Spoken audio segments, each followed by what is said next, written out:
Persidangan korupsi timah 300 triliun rupiah dimulai. Harvey Muiz jadi yang pertama jalani sidang. Ia tak hanya didakwa dalam kasus korupsi, tapi juga tindak pidana pencucian uang. Siapa saja yang mungkin bisa terseret?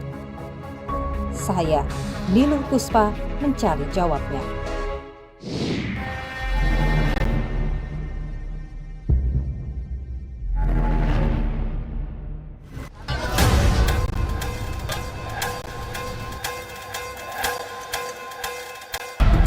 Terkait terdakwa Ironis dan Elena setidak-tidaknya 420 miliar rupiah yang merugikan keuangan negara sebesar 3.239.938.131 rupiah dan 40 sen. Perbuatan terdakwa diancam pidana pencegahan dan pemberantasan tindak pidana pencucian uang.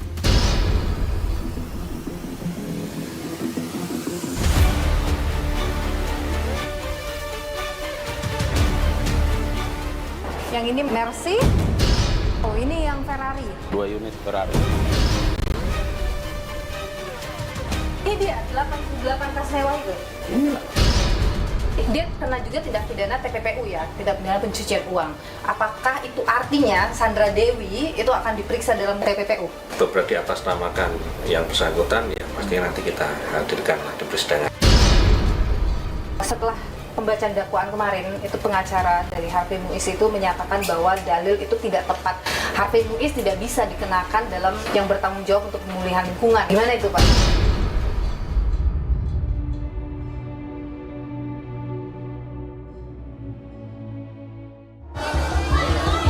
Negara harus mengusahakan bagaimana uang hasil korupsi itu bisa dilacak, diambil kembali, dan yang paling penting adalah dimanapun siapapun yang menerima aliran itu kena. Sandra Dewi ini kan taunya itu adalah bisnis yang dikerjakan oleh suaminya.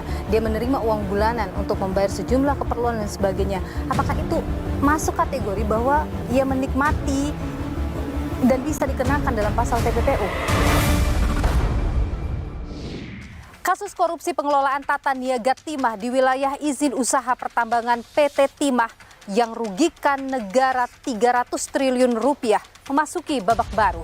Pekan lalu, sidang perdana bagi tersangka Harvey Muiz digelar di Pengadilan Tipikor Jakarta. Tampil dengan kemeja putih, Harvey nampak tenang mendengar dakwaan jaksa. Harvey Muiz didakwa mendapat keuntungan 420 miliar rupiah dalam kasus korupsi PT Timah. Harvey yang merupakan perwakilan Refine Bangkatin PT RBT disebut menjadi pihak yang mendalangi perilaku lancung dengan mengakomodir penambangan ilegal di wilayah izin usaha pertambangan PT Timah lalu menjualnya kepada PT Timah. Tak hanya dijerat dengan Undang-Undang Pemberantasan Korupsi, Harvey turut didakwa kasus pencucian uang. Muiz untuk kepentingan pribadi terdakwa Harvey Muiz merupakan perbuatan menempatkan, menyembunyikan atau menyamarkan sehingga seolah-olah harta kekayaan tersebut tidak ada kaitannya sebagai uang hasil tindak pidana korupsi dalam kegiatan tata niaga komoditas timah di wilayah izin usaha pertambangan atau IUP PT Timah Tbk. Bagaimana Harvey mendapatkan keuntungan ini dan juga bagaimana ia membagi-baginya? Menurut dakwaan jaksa, Harvey Muiz menerima uang terkait kerjasama smelter swasta dengan PT Timah Tbk. Uang itu diterima Harvey lewat PT Quantum Skyline Exchange milik Helena Lim Selebgram yang juga telah menjadi tersangka. Uang lalu digunakan Harvey untuk membeli aset rumah dan tanah. Istri Harvey, Sandra Dewi, juga kecipratan. Uang hasil korupsi ini digunakan Sandra untuk membayar sejumlah keperluan hingga membeli 88 tas branded. Harvey juga menggunakan uang itu untuk membeli 141 perhiasan hingga membeli 8 mobil mewah. Uang juga digunakan untuk pembelian logam mulia hingga dibagikan ke adik dan adik iparnya. Total kerugian negara akibat korupsi PT Timah ini fantastis, saudara, mencapai angka 300 triliun rupiah, terbagi dalam 3 klaster. Klaster yang pertama adalah kerugian negara akibat sewa menyewa peralatan penambangan yang nilainya mencapai 2,2 triliun rupiah. Klaster kedua adalah terkait dengan pembayaran biji timah kepada mitra tambang PT Timah yang angkanya 26,6 triliun rupiah. Dan yang ketiga ketiga adalah kerugian negara akibat kerusakan lingkungan akibat aktivitas tambang ilegal yang angkanya 271 triliun rupiah. Usai pembacaan dakwaan, Harvey Muiz tidak ajukan eksepsi. Sidang pun akan dilanjutkan dalam pekan ini dengan agenda pembuktian. Saya mengerti tentang dakwaannya dan saya mohon izin untuk melanjutkan ke tahap selanjutnya kalau diperbolehkan, ke tahap pembuktian. Tidak mengajukan eksepsi. Iya, tidak mengajukan eksepsi. Jadi sidang selanjutnya ditunda sampai dengan hari Kamis tanggal 22 Agustus 2024 ya. Kita pagi ya, jam 10 pagi kita mulai dengan acara saksi dari penuntut umum. Terdakwa kembali ke tahanan, sidang ditutup. Kami saudara mencoba untuk menghubungi pihak dari Harvey Muiz, dalam hal ini pengacaranya, untuk meminta tanggapan terkait dengan dakwaan yang diberikan kemarin dan juga bagaimana ia menghadapi sidang lanjutan. Namun dari pihak pengacara belum berkenan untuk kami wawancarai. Namun saudara, ia memberikan keterangan tertulis kepada kami terkait dengan tanggapannya atas isi dakwaan yang menurut pihak Harvey Muiz tidak tepat.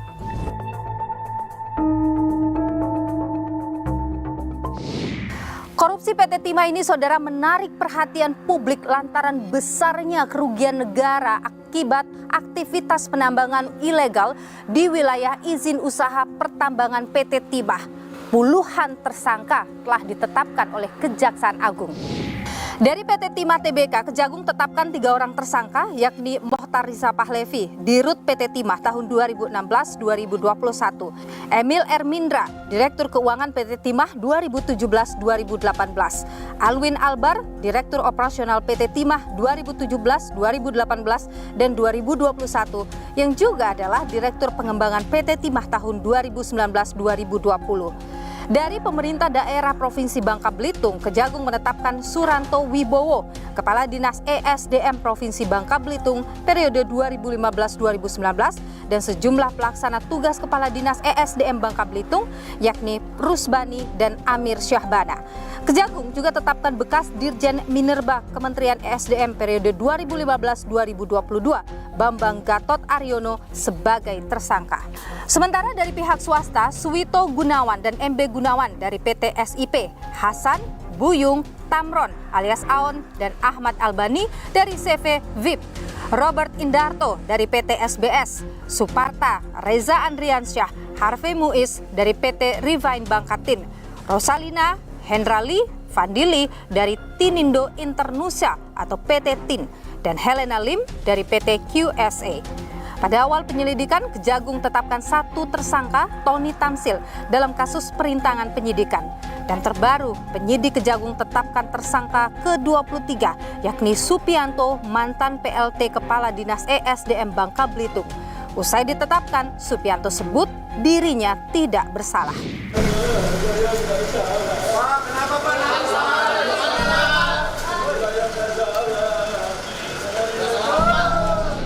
Ada 2 dakwaan yang dijatuhkan pada Harvey Muiz, yakni tindak pidana korupsi dan juga tindak pidana pencucian uang.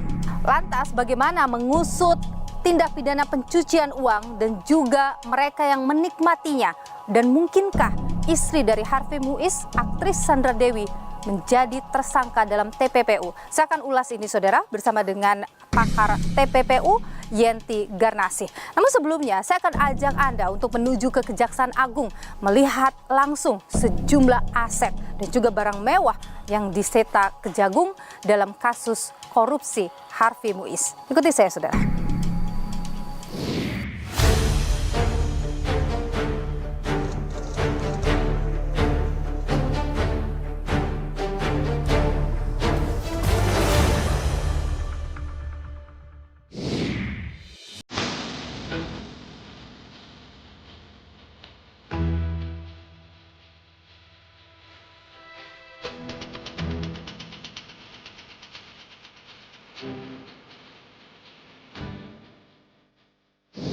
Saudara, saya sudah bersama dengan Pak Harli Siregar, Kepala Pusat Penerangan Hukum Kejagung, saudara. Mau lihat apa saja aset yang sudah disita dari kasus Harvey Muiz. Ini kita ada di basement ya, untuk melihat yang kendaraan ya Pak? Iya. Jadi kendaraan total ada berapa sebenarnya yang disita? Kalau untuk HM itu ada 5, 6, 7, 8. 8 kendaraan? Iya, 8 unit. 8 unit kendaraan. Nah ini salah satunya ini. Ya, ini Mini Cooper. Jadi bisa dilihat semuanya mobil mewah. Ya, Mewah. Nah, Oke, apa saja selain Ini ada, kalau kita lihat daftarnya ini 2 unit Ferrari. ada Ferrari? Di mana sih Ferrarinya? Iya ada. Ada Mercedes-Benz, ada Porsche, ada Rolls-Royce, Mini Cooper Cooper, yang ini. Lexus, ya Lexus, kemudian Velfire. Kita lihat juga asetnya yang lain. Tapi selain ini juga ada tas branded Ada dan tas branded, perhiasan-perhiasan. perhiasan-perhiasan. Itu boleh kita lihat juga. Nanti kita Kita lihat. akan lihat nanti.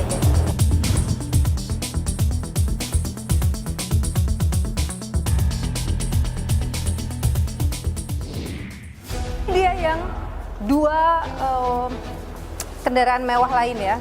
Yang ini Mercy. Oh, ini yang Ferrari. Iya, 2 Ferrari ya Pak ya? 2 unit Ferrari. 2 unit Ferrari. Soal private jet, Pak Halim juga sebelumnya sudah menyebutkan ya soal private jet itu. Tapi itu kan awalnya bahkan kita melihat di media sosialnya dulu itu adalah milik Harvey gitu, dihadiahkan untuk anaknya. Tapi kemudian disebut sewa menyewa atau bukan miliknya, itu yang benarnya itu yang mana sih Pak sebenarnya?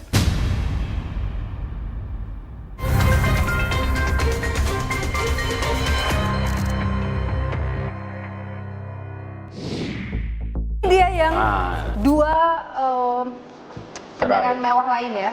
Yang ini Mercy.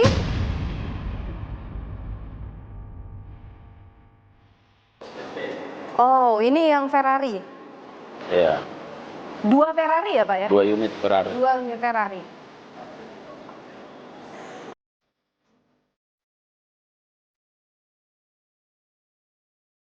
Dua Ferrari ini ada nggak kisaran nilainya berapa? Wow, itu nanti mesti appraisal yang harus menghitung. Oh, belum bisa dihitung belum, ya? kan? Apalagi ini masih berproses kan. Oke. Masih berproses, perkaranya masih jalan. Ini 2 kendaraan ini kan kalau saya lihat dirawat dan sebagainya. Artinya setelah proses hukum selesai, aset-aset yang disita ini akan... Nanti kita lihat bagaimana putusannya. Ya kan? Putusan hakimnya seperti apa, kalau ini dirampas untuk negara, ya tentu harus dilelang. Oke, berarti akan dilelang untuk kemudian bisa masuk Ya, bisa dilelang, bisa pemanfaatan. Oke. Ya. Kita tunggu aja prosesnya.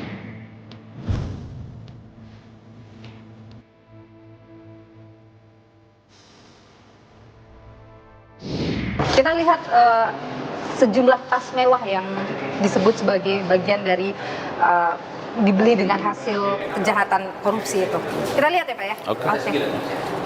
kalau mau lihat.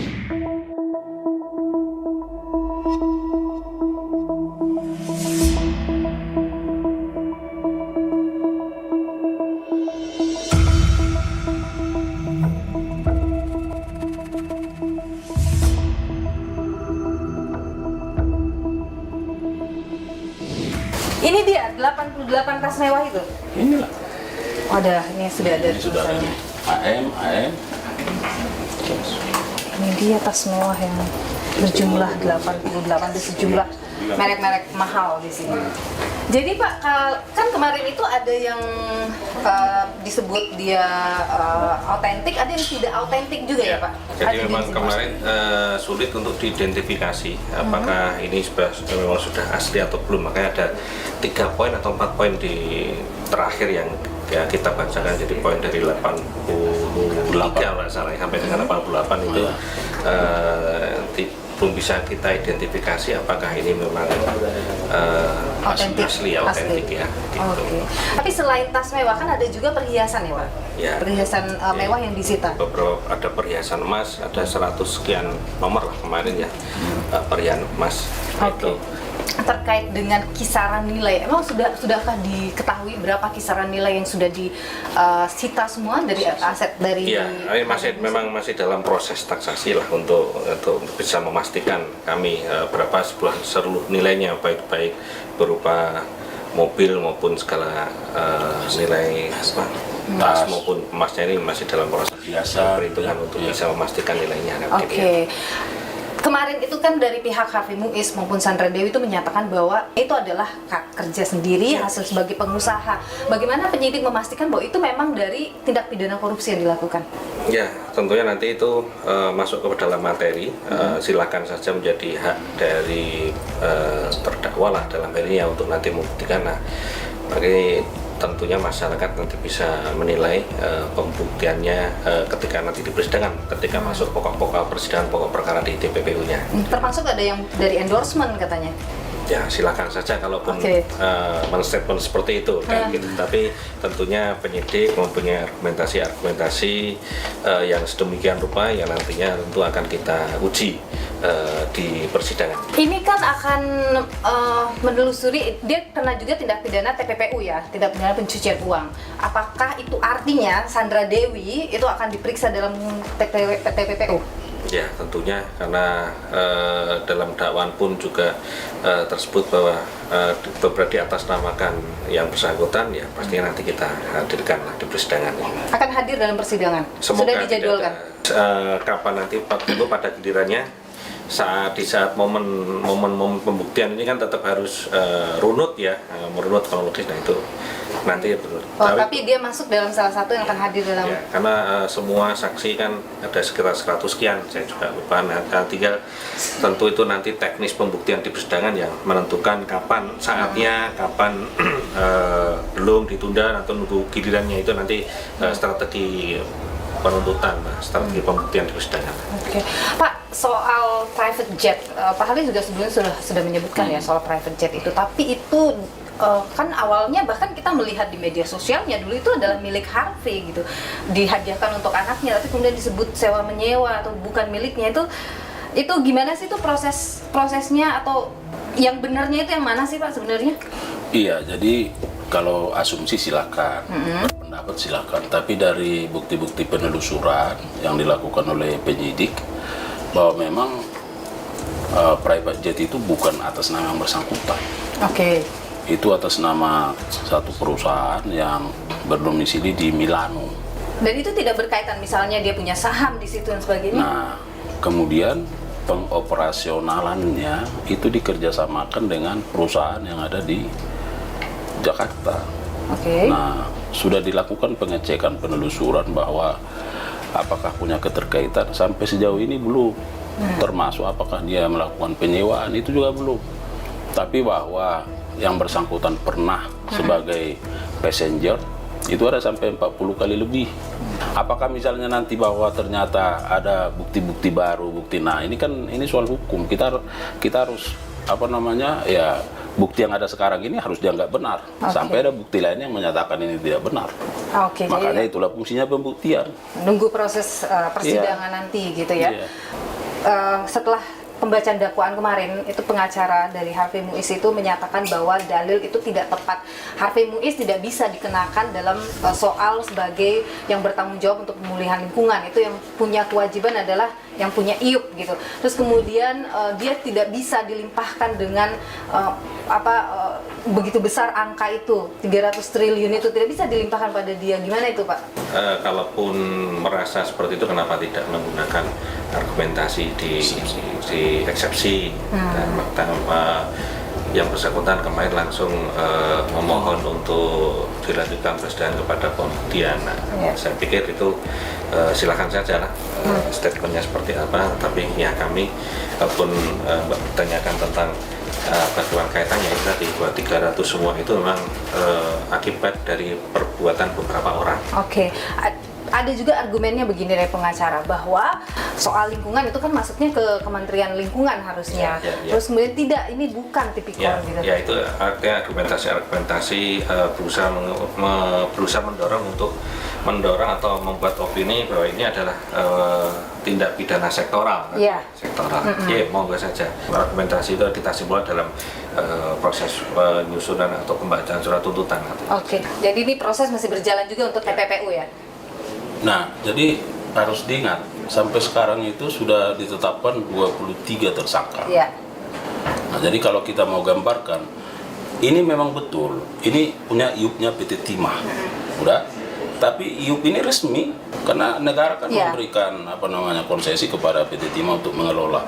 Tetapi dalam pengelolaan yang tidak benar, yang seharusnya ada hak negara di situ, itu yang tidak dilakukan. Ini jadikan bancaan oleh banyak orang. Kalau ada orang beranggapan bahwa ini merupakan tindak pidana pertambangan, ini nggak benar juga, atau tindak pidana lingkungan enggak, karena jaksa melihat bahwa ada hak negara di situ yang tidak terpenuhi karena perbuatan melanggar hukum, perbuatan melawan hukum, menyalahgunakan jabatan itu. Nah, di situ dia. Makanya dari 23 satu obstruction of justice, ada 22, sekarang masih ada 5 yang sedang proses penyidikan dan selebihnya sudah di penuntut umum, dan yang sekarang sudah di persidangan itu ada 3 ditambah 3 kemarin dilimpah tambah 1 sudah ada 7. Dan dari 7 ini ada juga yang dipersangkakan selain Undang-Undang Tipikor juga TPPU. Tapi di luar yang sudah jadi tersangka ada yang sedang disidik sekarang? Ada 4 yang belum yang proses penyidikan. Ada 4 lagi? Masih dalam proses penyidikan yang sekarang. Ya. Yang sekarang. Dari 23. Ya. Dari 5. Kemarin baru tambah 1 toh. Oh iya, itu dia. Supianto itu. Oke. Istrinya ketika menerima uang, apakah itu akan bisa masuk dalam TPPU juga? Kita tentu melihat kaitannya dulu. Kita masih tentu kita harus melihat keterkaitannya dulu.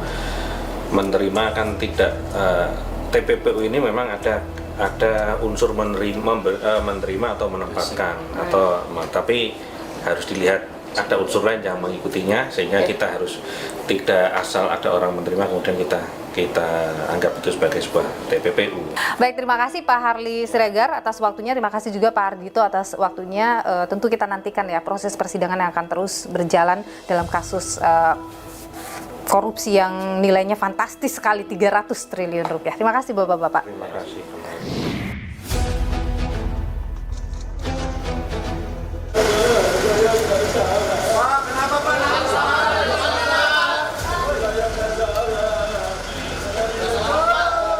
Dimanapun siapapun yang menerima aliran, yang menikmati aliran itu kena. Sandra Dewi ini kan tidak mengetahui bagaimana. Dia tahunya itu adalah bisnis yang dikerjakan oleh suaminya. Dia menerima uang bulanan untuk membayar sejumlah keperluan dan sebagainya. Apakah itu masuk kategori bahwa ia menikmati dan bisa dikenakan dalam pasal TPPU?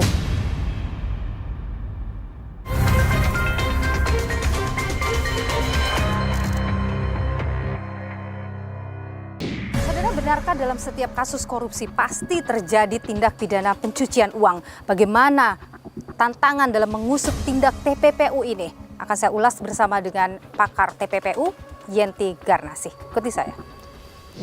Perbuatan terdakwa tersebut sebagaimana diatur dan diancam pidana dalam pasal 3 Undang-Undang Nomor 8 Tahun 2010 tentang pencegahan dan pemberantasan tindak pidana pencucian uang junto pasal 55 ayat 1 ke 1 KUHP subsidiar terdakwa Harvey Muiz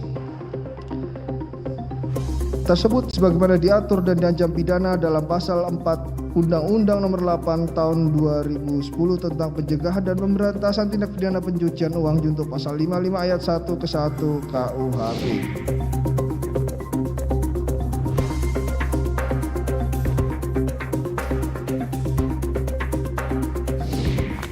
Sudah hadir di hadapan saya pakar TPPU, tindak pidana pencucian uang, Yenti Garnasih. Bu Yenti, terima kasih sudah bersama Niluh. Sehat Bu Yenti? Alhamdulillah sehat. Oke, Bu Yenti, dalam kasus Harvey Muiz, ia dijerat selain dengan tindak pidana korupsi, tapi juga ada tindak pidana pencucian uang. Ketika ada TPPU, ini bisa menyeret nama-nama di luar yang menjadi tersangka dalam kasus ini, misalnya istrinya. Iya, memang TPPU itu kan seperti itu ya. Jadi tahun 1986-an itu ya, di seluruh dunia itu difikirkan kenapa kejahatan-kejahatan ekonomi terutama dari narkoba itu tidak pernah jera ya. Karena hanya kalau narkoba hanya pakai undang-undang narkoba, kalau korupsi hanya pakai undang-undang korupsi saja. Tapi padahal semua kejahatan itu penjaraannya bukan hanya di penjara, tapi bagaimana hasil kejahatan itu bisa ditarik kembali. Maka difikirkanlah oleh komunitas Criminal Law International yang tergabung dalam Criminal Law Commission di United Nations bahwa pemikiran penjaraan itu juga harus recovery, yaitu pemulihan keadaan korban. Negara harus mengusahakan bagaimana uang hasil korupsi itu bisa dilacak diambil kembali, dikembalikan. Dan yang paling penting adalah dimanapun siapapun yang menerima aliran, yang menikmati aliran itu kena. Oke, Sandra Dewi, dia tahunya itu adalah bisnis yang dikerjakan oleh suaminya. Dia menerima uang bulanan untuk membayar sejumlah keperluan dan sebagainya. Apakah itu masuk kategori bahwa ia menikmati dan bisa dikenakan dalam pasal TPPU? Ya.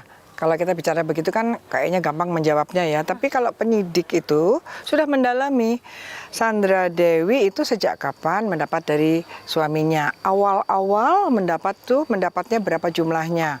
Ketika kita sudah mendapatkan kejahatan asalnya ini adalah korupsi berkaitan dengan timah kan, saat itu yang namanya dalam hukum pidana tempus delicti, waktu terjadinya kejahatan korupsi. Nah dari situ akan dilihat oleh penyidik itu kapan dari situ tuh sudah mulai ada transaksi lagi. Sebelumnya kan sudah ada ya. Nah itu ada perubahan apa tidak, itu sudah didalami. Itu yang kemudian menjadi dasar ya. Sepengalaman Anda sebagai pakar tindak pidana pencucian uang, Bu, kasus TPPU biasanya bisa diusut tuntas benar-benar maksimal? Nggak pernah tuntas. Apa yang bikin tidak bisa tuntas? Ada orang-orang tertentu nggak tersentuh ya. Padahal ya seperti istri, anak, ya memang itu tujuannya TPPU aktif dan pasif itu adalah pasif itu harus, karena jangan-jangan orang ini justru menyembunyikan tidak tersentuh karena... Apa yang membuat tidak sampai tersentuh ke sana biasanya dalam kasus Ya TPPU? saya nggak tahu. Kalau saya melihat... Kalau pengamatan Anda? Pengamatan saya sih ya, satu, kan istrinya kasihan, ya nggak kasihan lah ya. Kalau hukum pidana itu selalu berbicara kalau ada kejahatan, orang terdekat nomor satu yang kemungkinan terlibat. Artinya ada kelonggaran dari penegak hukumnya sendiri? Nggak tahu kelonggaran, nggak mau paham-paham gitu ya. Saya nggak tahu juga. Yang saya sedih adalah justru 10 tahun ke belakang ini lemah penegakan TPPU-nya. Apalagi KPK jarang sekali. Hanya berhenti di korupsi saja. Ya di korupsi saja, atau dipisahkan. Korupsinya dipidana dulu baru TPPU-nya. Uangnya udah hilang. Anda yakin Harvey Muiz hanya mendapat 420 miliar keuntungan dari korupsi yang terjadi ini? Kemungkinan lebih dari itu ya. Tapi kan itu tergantung temuan-temuan kan ada terus nih. Tapi permasalahannya kan sekarang begini ya. Awal-awal dulu kita bilang bahwa dia membelikan hadiah ulang tahun untuk anaknya pesawat gitu kan. Yang ternyata private jet itu bukan punya. Ya nggak tahu juga. Menurut berita ternyata bukan. Ya. Kalau ternyata iya gimana? Saya sudah mewawancarai jaksanya yang mengatakan bahwa setelah ditelusuri itu memang bukan, dia hanya passenger saja atau penumpang saja. Meskipun menggunakannya sekitar puluhan kali lah. Kalau keyakinan Anda? Di dalamnya aja puluhan kali, berapa kali sewanya kan? Kalau puluhan kali. Jadi saya khawatir gini ya. Jangan sampai ya, ini ada banyak hal ya yang menjadi keprihatinan kita ya. Ada loh beberapa hal pengungkapan itu, ada yang penyitaan, disitanya di penyidikan ada, tiba-tiba di pengadilan malah hilang. Ada, saya nggak usah sebutkan ya. Anda curiga itu terjadi dalam kasus ini? Bisa jadi ada kemungkinan. Jadi kita siapa yang bisa mengawasi bahwa apa yang disita, apa yang dinyatakan dulu tuh beli, tiba-tiba itu bukan? Apakah bukan skenario, ataukah itu memang ini, ataukah memang keadaannya seperti itu, bahwa memang dulu salah gitu ya. Menegakkan hukum ini kan termasuk sampai saat ini adalah korupsi terbesar. 300 triliun. Nah, terbesar. Ini menjadi tugasnya presiden ke depan ya. Kalau ini belum selesai harus kembali 300 triliun. Oke. Kita nantikan bagaimana kemudian proses hukum ini berjalan karena pada pekan ini sidang pembuktian sudah masuk ke agenda pembuktian dalam perkara kasus Harvey Muiz ini. Bu Yanti Garnasih, terima kasih sudah berbagi pandangan di Niluh, pakar TPPU. Sehat selalu. Ada argumen dari pihak terdakwa Pak yang mengatakan begini, bagaimana menyatakan itu sebagai kasus korupsi 271 triliun kalau itu tidak bisa dihitung dengan real. Apakah memang menghitung kerusakan lingkungan akibat sebuah aktivitas tambang itu bisa dapat hitung-hitungan real, Pak?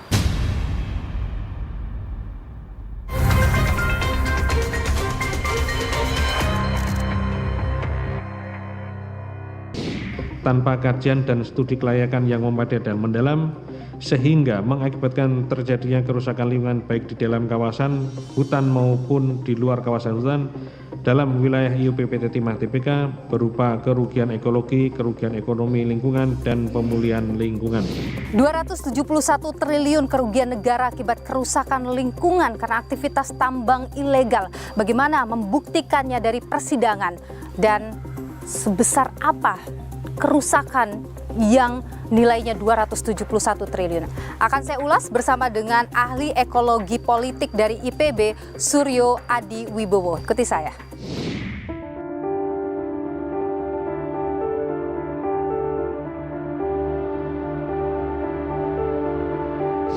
Sudah hadir di hadapan saya Suryo Adi Wibowo, ahli ekologi politik dari IPB. Pak Bowo panggilan akrabnya ya. Pak Bowo, terima kasih sudah bersama Niluh. Pak Bowo, ada 271 triliun kerusakan lingkungan akibat tambang ilegal. Sebagai seorang ahli, Pak, dengan angka fantastis itu, kerusakan itu yang bagaimana sih, Pak? Karena tambang-tambang ilegal itu. Wah, masif dan sangat dalam ya intensitasnya. Timah ini ada di bawah permukaan tanah. Bisa sekarang ini bisa saya kira di bawah 20-25 meter sekarang. Jadi orang kemudian mengupas topsoil, istilahnya topsoil. Tanah yang subur ini kan topsoil. Kemudian dibongkar, taruh sebelah. Sampai pada ketemu lapisannya. Ketika dapat lapisan, dicuci dengan konvensional seperti sekarang masih terus berjalan. Tetapi tanahnya tidak dikembalikan. Harus bagaimana supaya best mining practices untuk timah? Ya, tanah yang subur itu singkirkan, taruh terpisah dengan tanah yang di bawahnya. Dan itu kami dalam studi-studi kami sarankan ke PT Timah tentu. Dan itu dilakukan tidak, Pak? Sempat dilakukan, terus sudah keburu ada keramaian itu. Setelah itu kemudian Anda lihat sekarang belakangan tidak dilakukan skema tadi. Untuk spot-spot tertentu saya duga, saya udah lama nggak kesana lagi. Saya duga untuk PT Timah masih. Untuk tambangnya PT Timah. Nah, yang ilegal itu kemudian tidak bisa dikontrol. Justru itu yang paling banyak, baik di darat maupun di laut. Terus terang, penegakan hukum ini lemah. Dan satu, menjadi lemah karena yang terlibat bukan rakyat saja. Di belakang itu adalah aktor-aktor yang penting, tidak hanya aktor yang pengusaha, tapi juga utamanya adalah mereka yang punya kebijakan politik, pemegang kebijakan politik ada di dalamnya. Itu yang kemudian membuat susah juga untuk kemudian bisa memastikan semua berjalan sesuai dengan aturan gitu ya, Pak ya. Plus baju coklat sama baju hijau. Itu nyata, Pak? Nyata di saya sendiri berhadapan. Karena Anda dulu berada di sana. Iya, saya berada di sana. Pak, tapi begini, kalau kita bicara tambang itu kan sesuatu yang tidak bisa dihindari. Mengambil kekayaan alam untuk digunakan sebesar-besarnya kemakmuran rakyat. Tapi kemudian para aktivis lingkungan menyatakan bahwa iya, lakukan proses tambang, tapi lingkungan itu juga harus dijaga. Memang itu bisa selaras, Pak? Bisa. Cuman harus sabar. Karena bekas tambang itu untuk memulihkannya kan perlu waktu. Kalau disebutkan ada kerusakan lingkungan akibat tambang dengan kerugiannya itu sampai ratusan triliun ya, Pak. Itu kalau dipulihkan bisa, Pak? Wah, butuh biaya besar, harus bertahap. Dan memang biaya pemulihan bisa sebesar ratusan triliun seperti itu? Karena itu hanya kerugian ya. Itu kerugian akibat, kalau ini tidak bisa saya tanami untuk apa nilainya? Berapa nilainya? Itulah yang dihitung? Itu yang dihitung. Jadi topsoil hilang, dan kalau topsoil masih ada, dan ditanam untuk tanaman produktif, berapa nilainya? Jadi kemudian kerugian itu dihitung dari berapa opportunity atau peluang mendapatkan nilai ekonomi.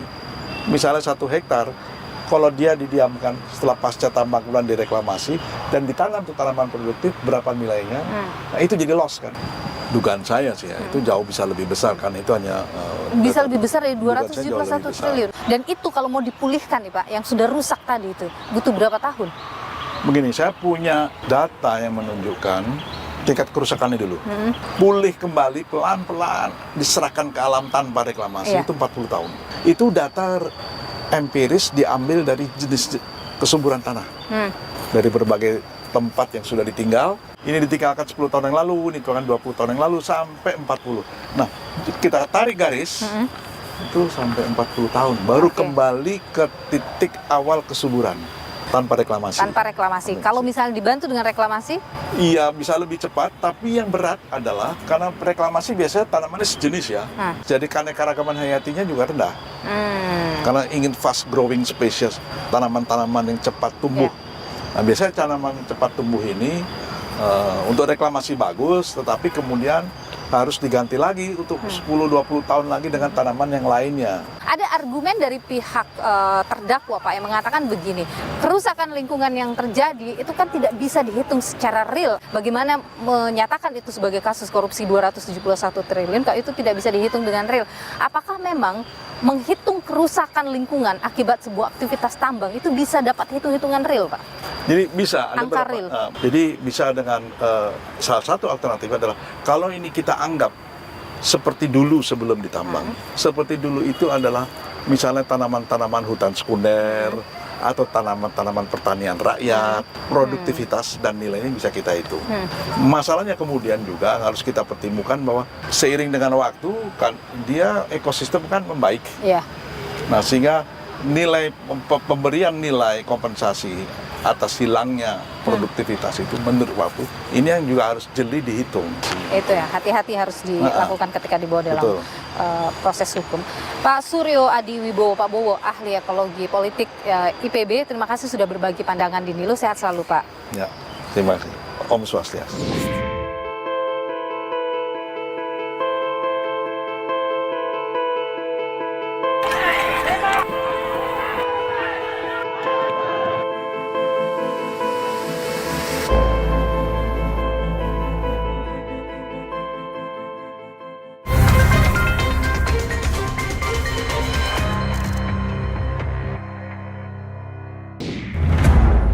Mengakibatkan terjadinya kerusakan lingkungan berupa kerugian ekologi, kerugian ekonomi lingkungan, dan pemulihan lingkungan yang merugikan keuangan negara sebesar 3 triliun 3 miliar 263.938.131 rupiah dan 40 sen.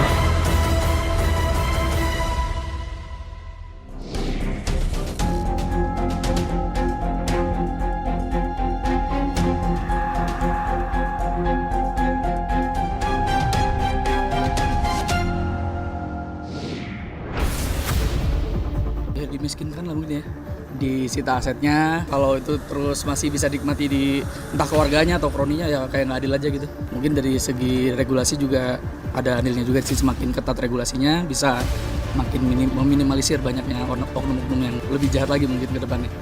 Agak sedih ya, ironi hukuman mati dimiskinkan seluruh keluarganya. Kalau bertanggung jawab harusnya di balik pemerintahnya teliti siapa-siapanya. Pastinya ini kan antara kerjasama dengan beberapa pihak ya, pasti bisa dipungkiri gitu ya, bisa dengan pemerintah atau dinas terkait juga sih ya.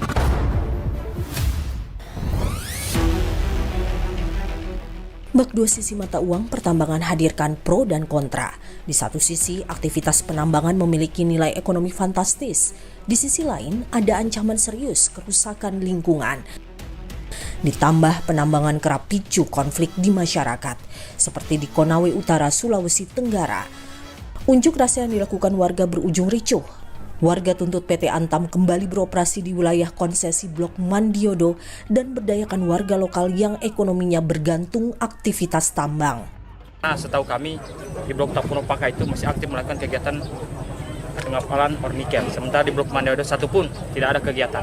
Sehingga ini menjadi dampak bagaimana kehidupan di lingkar tambang, persoalan ekonomi. Sehingga kami tuntut bahwa PT Antam hari ini untuk membuka segera Blok Mandiodo untuk pengusaha-pengusaha lokal.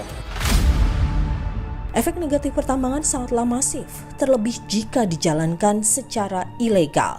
Bisa sebabkan kerusakan ekologi dan perubahan bentang alam.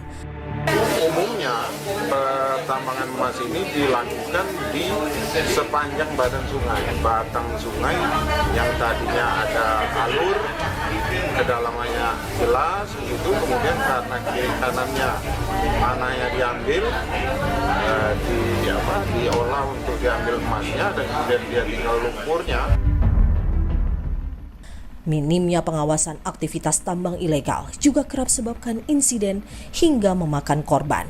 Seperti di Desa Kusubibi, Bacan Barat, Halmahera Selatan. Hujan deras akibatkan 9 pekerja terjebak dalam lubang tambang emas ilegal. 5 orang berhasil selamat, 4 lainnya meninggal dunia. Pemulihan lahan bekas tambang di Indonesia sejatinya telah diatur dalam Undang-Undang Nomor 3 Tahun 2020 tentang mineral dan batu bara. Setelah izin konsesi berakhir, perusahaan wajib lakukan reklamasi demi kembalikan kondisi lahan.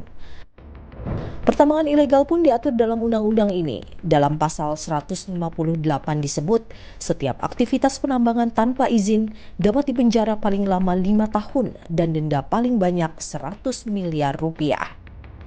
Namun, aturan ini hanya berada di atas kertas. Masih banyak laporan masyarakat atas lubang bekas tambang yang dibiarkan menganga.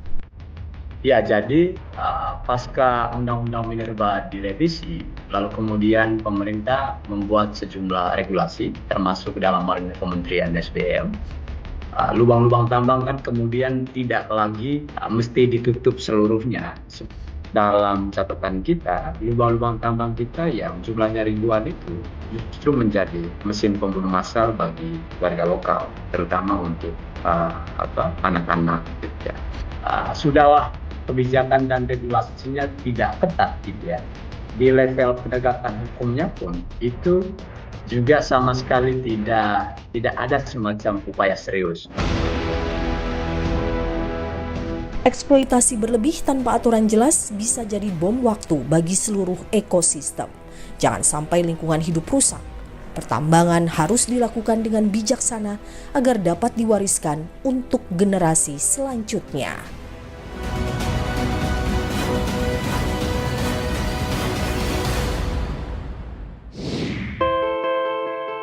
Korupsi kerap tak bisa dipisahkan dari tindak pidana pencucian uang.